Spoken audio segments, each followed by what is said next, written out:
Teams all over the map, and we start with a matchup of 5A powerhouses in Canutillo and Del Valle. It is our game of the week. Canutillo 4-0 on the season. They only won 5 games all of last season. We began in the first half. Canutillo leading 20-0. Del Valle quarterback Raymond Montes takes his time, but pass intercepted by Eric Lopez of Canutillo. 27-0. Canutillo on top. Del Valle, they would get a chance to put some numbers on the board with this interception by Jose Valenzuela. Ooh, off the bobble, a 20-yard return, but they weren't able to score any points after that. In the second half, Del Valle again, they want to make a comeback, but Canutillo quarterback Danny Alvarez hands off to Aaron Moya. We talked about him at 6. Aaron Moya, really good. He's got the moves left and right, dodging about, I'd say, 5 defenders. He would score. 34-0 Canutillo on top. Del Valle offense just could not get it going. Look at these hits. Oh my goodness. Look at some of these hits by the Canutillo defense. Final score 34-6.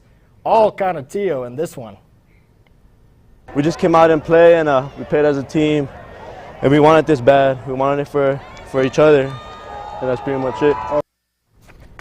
Nothing like a little Friday Night Football to sack, huh? Yeah, we've had some pretty good games there so far this season. 2 teams playing there tonight who had tough schedules to start the season.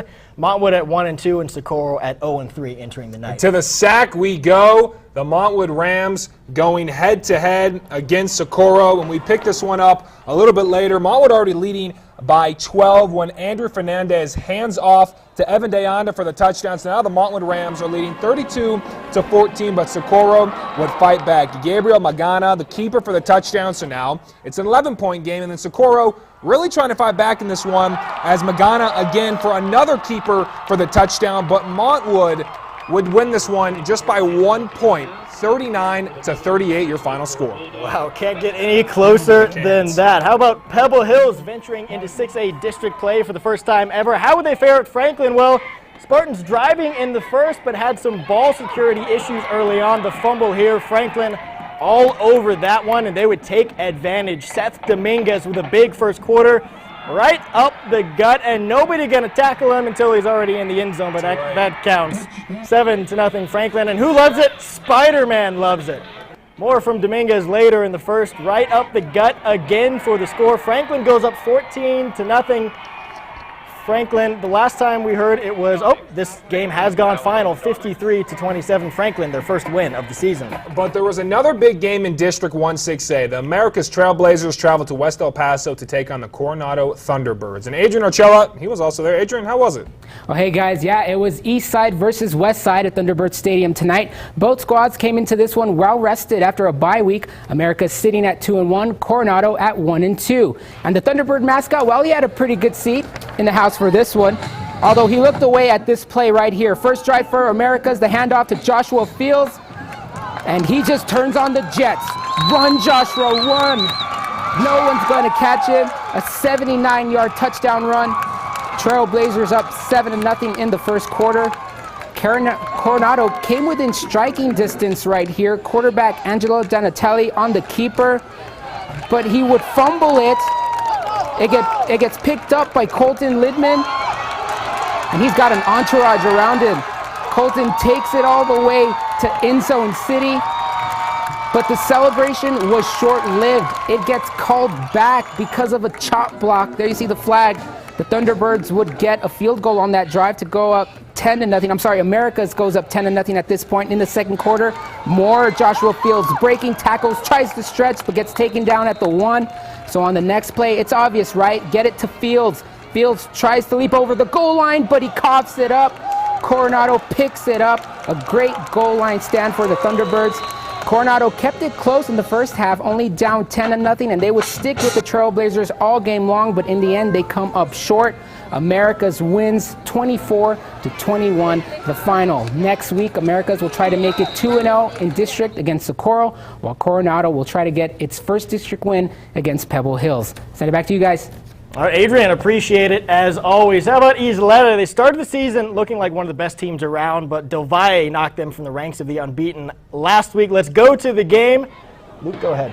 Okay, we'll pick this one up. And Horizon already leading 7-0. And Brandon Duarte, the quarterback keeper, he's going to bounce outside and get into the end zone. So they are leading 14-0. So just a little bit later, Duarte going to hand off the rest of the work to Nathan Cortez, who does the rest, gets in the end zone, up 21-0, but Isleta goes on to win this one in a pretty much a shootout, 48-35, your final score. All right, so they get it done. Chapin, another undefeated team, traveled to Austin, and it's pretty dark out there. It's not because our cameraman didn't do their job. There's actually a power outage at Austin High. You can see fans and players trying to find their way in the dark with some flashlights on their phones, and the game actually was moved to Chapin High School. Chapin went on to dominate, though, 41-0. And the Jefferson Silver Foxes taking on the Irvin Rockets. Late first quarter, Jefferson gets on the board first. David Martinez looking like he's going one way, but no, sir, he's going the other, faking out the D on the read option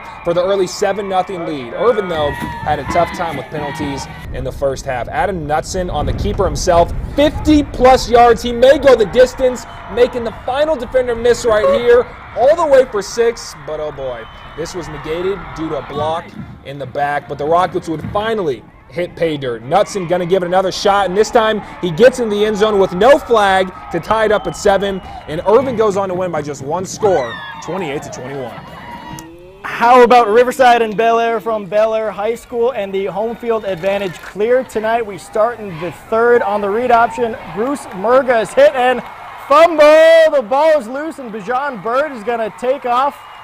He's going to take this all the way to the end zone for 6. Later in the third, the Highlanders with the momentum on their side. How about Isaac Ibarra on the keeper? Going to get to the outside and put another 7 on the board. Bel Air gets the shutout, 35-zip. It's time just to take a quick break from football, I promise viewers, just a quick one, to check in on the world of social media and maybe even win some free stuff, although we never win anything, ever. So why don't we toss it over to Adrian Medina. Adrian, anything for us this time? Probably not. You guys will never win a thing. I'll get you some free food, but right now what I want everybody to do right now is to go on KVIA.com on your phone, on your cell, on your laptops, whatever.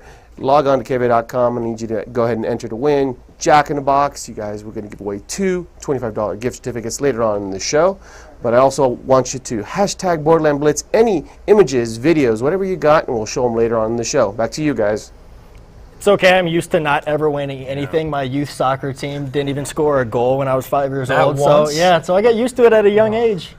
It's tough. It's Growing pretty pains. sad. Well, after the break, highlights from the District 2-5A showdown between Hanks and Parkland. Could the Matadors continue their winning ways? You'll have that answer coming up in the next 95 seconds.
Quick break, huh? I would say so, yeah. Welcome back, everyone, to the Borderland Blitz. I'm Luke Liddon. He's Trevor Thompson. The Centennial Hawks have been rolling ever since the season started at 3-0. Oh, they were rolling, but they dropped their first game of the season last week against a strong Rio Rancho Cleveland team, the defending state champs, so who can blame them? Now a shot at redemption, taking on Hobbs. Hobbs just 1-3 on the year, hoping to upset Centennial out at the Field of Dreams, but it wasn't going to happen, at least on the opening possession. Dante Lopez, Junior Pena, the nifty spin.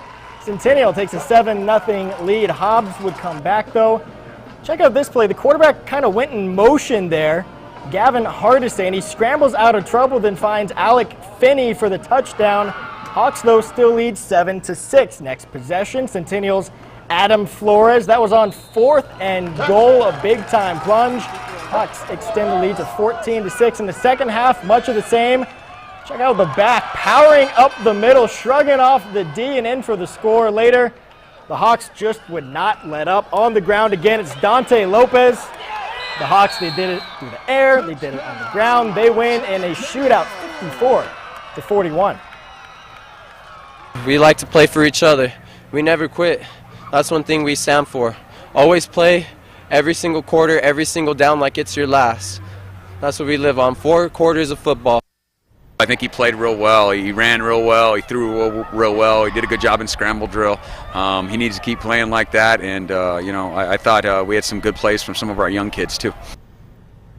Well, we are going to keep playing here on the Blitz. And, Luke, we have so many new faces this season. We really do, and this guy may seem a little familiar. Juan Carlos Navarrete, he just couldn't get enough last week, so he's back for more. JC, you're almost like a Blitz veteran now. Almost. I don't know if I'd call myself a veteran just yet, but I'm just happy to be here. Tonight we had Hanks hosting Parkland in a big district game, and these teams seem to be heading in very different directions. Hanks still looking for the first win of the year, while Parkland has been coasting so far this year, and it's thanks to this man right here.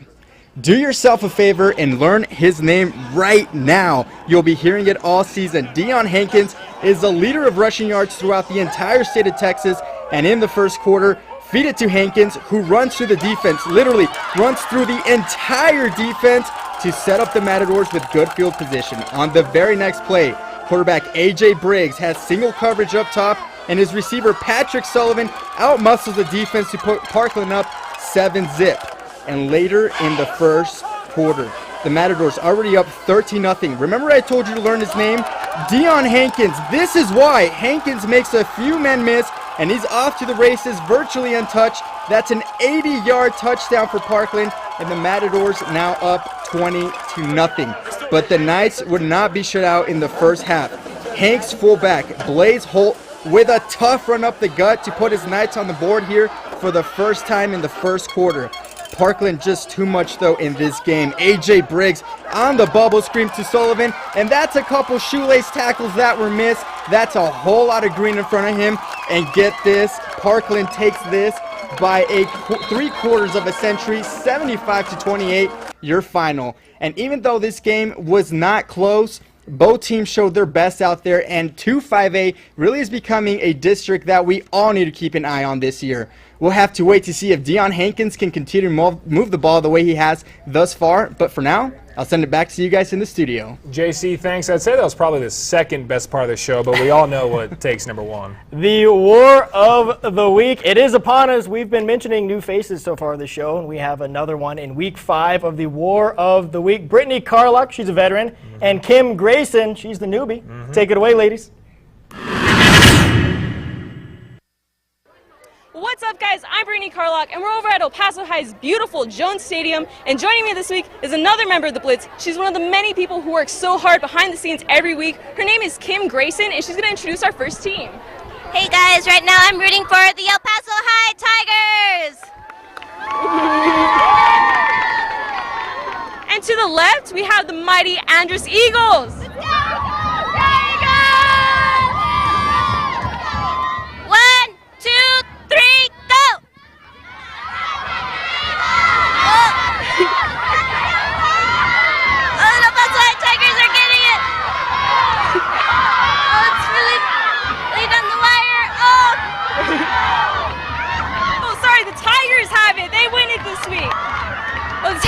just too much for the Eagles. They win it this week. That is it for us. We'll send it back to you guys at the studio.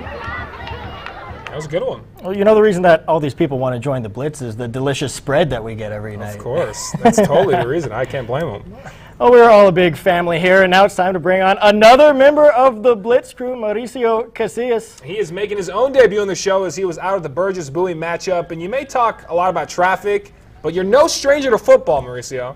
Well, thanks, guys. I'm happy to be here and happy to be tracking some football instead of some traffic. The Bowie Bears are off to a hot start and 3-0, and Burgess is looking to get 500. To Bowie we go. Bears looking to start 4-0 for the first time since 2013. And early in the first quarter, it's Burgess QB Mateo Serrano looks one way, turns the other, and throws off of his back foot. That's a no-no. This one picked off by Patrick Moran. Moran has a couple of defenders in his way, gets a couple of good blocks, and returns this one to the Burgess 35-yard line.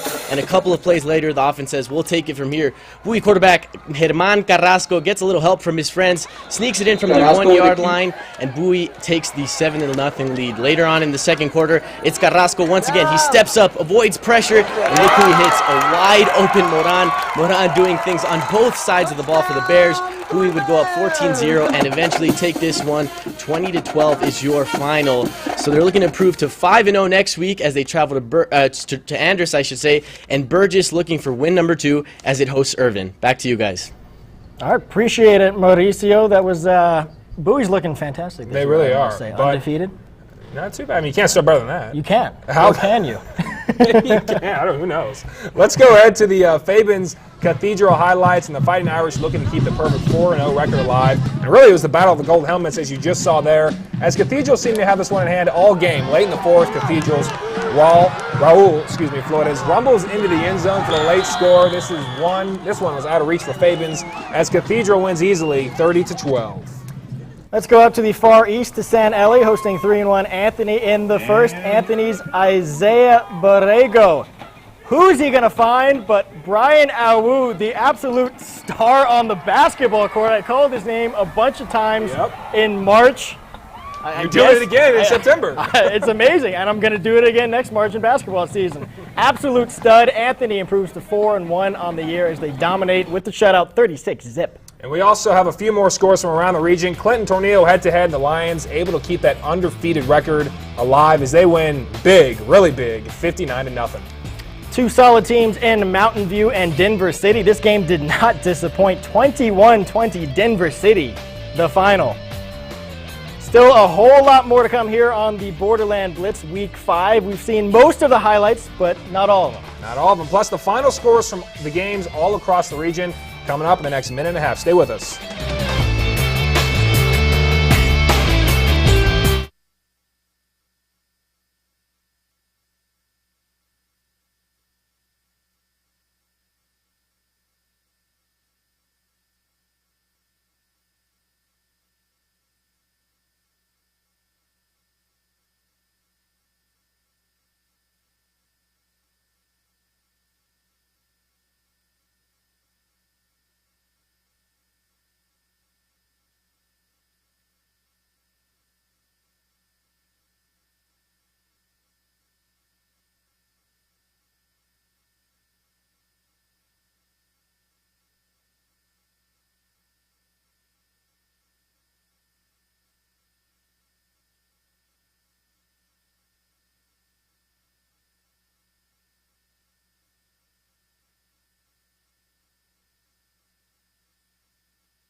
We're the Gaston Panthers, and we love Borderland Blitz! Welcome back to the Borderland Blitz, sponsored by Southwest University. Let's talk about Oñate and Gadsden. Oñate, a team, only one win on the season, but they've had a brutal schedule so far in New Mexico. So who would prevail? Gadsden was fired up for this one. but there were still 4 quarters to play. On his first drive, quarterback Aaron Sanchez for Oñate scampers in for the touchdown. Oñate's second drive was much like the first, as you're about to see. Running back Cameron Salas dominating his way on the gridiron. 60 yards all the way past all the defenders. 1, 2, cuts outside following his blocks. No one's going to catch him, as you can clearly see, to put the Knights up by 2 scores. And Oñate's third drive, much like their first 2, Sanchez getting his team to the 2-yard line in the very next play. Sal Yanez is going to take the pitch and puts up the 3rd touchdown on the board. It would be a long, long night for the Panthers as Oñate wins in a shutout, 51-zip. All right, let's take a look at a few more scores. Santa Teresa and Valencia. Valencia takes it 45-28. And Van Horn, another 1-point game. They take out Seagraves 18-17. And we also have a great game tomorrow afternoon, Carlsbad versus Mayfield, we believe. Actually, we'll be at the Field of Dreams, and we, of course, will have full highlights of that game tomorrow at 5 p.m. and 10 p.m., so be sure to look out for that. And that's going to be a 2 p.m. start and moved from 1 p.m. actually. Well, great game Thursday night at the SAC. Eastwood and El Dorado. Eastwood without Seth Ochoa at QB, but they still have Evan Aguilar. Aguilar with the keeper. Eastwood, get this, they had a double-digit lead and scored 45 and still lost. Too much from Cedarius Barfield and the Aztecs. Look at that move there. El Dorado would storm back to take this one 49-45. Andrus and El Paso played Thursday night at El Paso High. Trevor, I believe you shot this one. I did. The Eagles up 10-0, and it's going to be, look at that dance move. It's Ennis Thompson with the run to the right, and he would not be stopped. All the way to the corner, easily into the end zone, makes it 17-0 as Andrus wins easily, 38-7.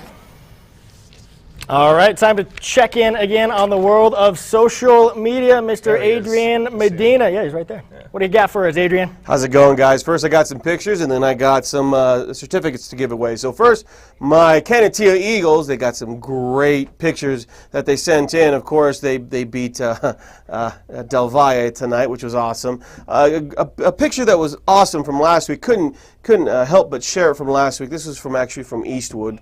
Great imagery, of course. Another one from Del Valle. Unfortunately, they did lose tonight to my Eagles. Another one from Canutillo. That was a score, 34-6 at the time. Another one from Socorro. But right now, why don't we give away our $25 gift certificates to Jack in the Box? Our winners are Laura Lopez, 79928. Laura Lopez from 79928. And Ashlyn Colon from 79932. Congratulations, guys. We'll be calling you on Monday, and tune in next time. Make sure you share pictures, and we'll be giving away more gift certificates next week. All right, Adrian, thank you. And after the break, a final recap of all tonight's scores, plus a look at those district standings. Stay with us. We'll be back.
All right, why don't we show you the play of the week for week number 4. The winner was Dion Hankins of Parkland.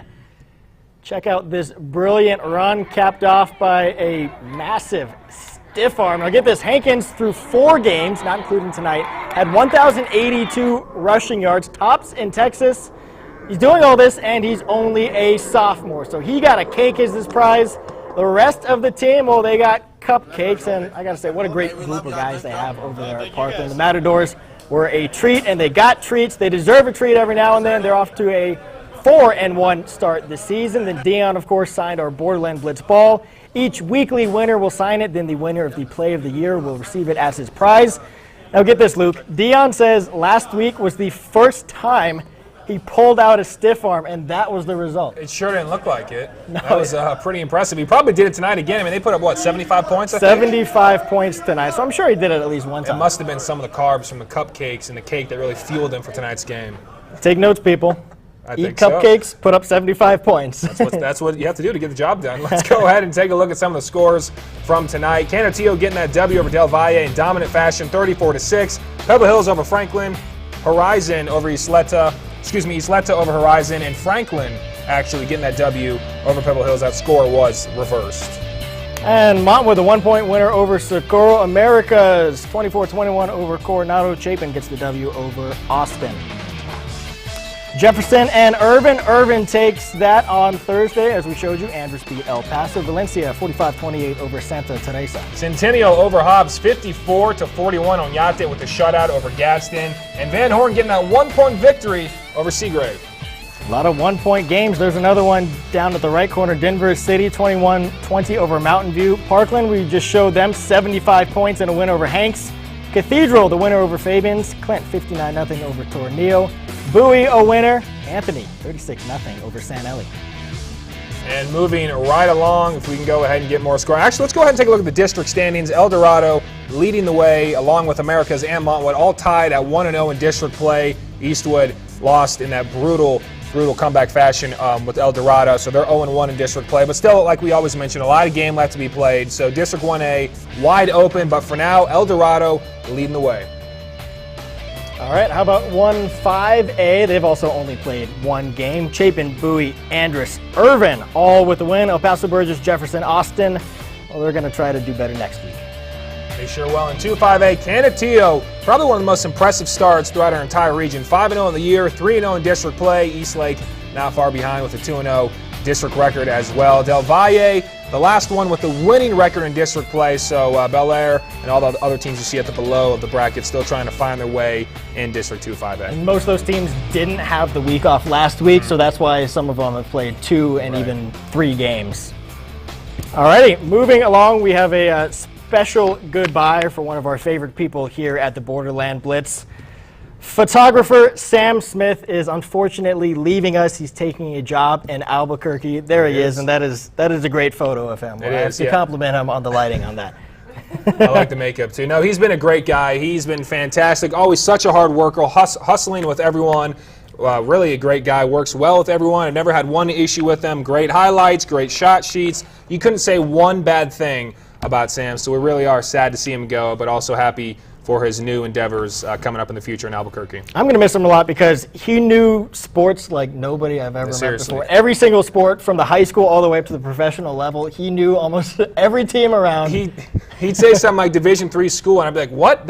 Who is that? What does that play?" He'd be like, you didn't hear about his 200-yard game? I'd be like, "Well, now I have." Well, photography is his passion. He actually used to be a sportscaster. He used to do what we did, and probably better than the way we do it. But he was just a fantastic guy. And Sam, we're going to miss you, man. I'm sorry. I'm sorry to see you go. I know. It's going to be tough to see you go, but we wish you the best of luck moving forward. Hopefully we can see you every now and then, maybe come back, shoot another Las Cruces game. Hopefully we'll see you around. But that'll do it for us here on the Borderland Blitz. Week 5 in the books. We hope to see you back here for Week 6. Have a good night.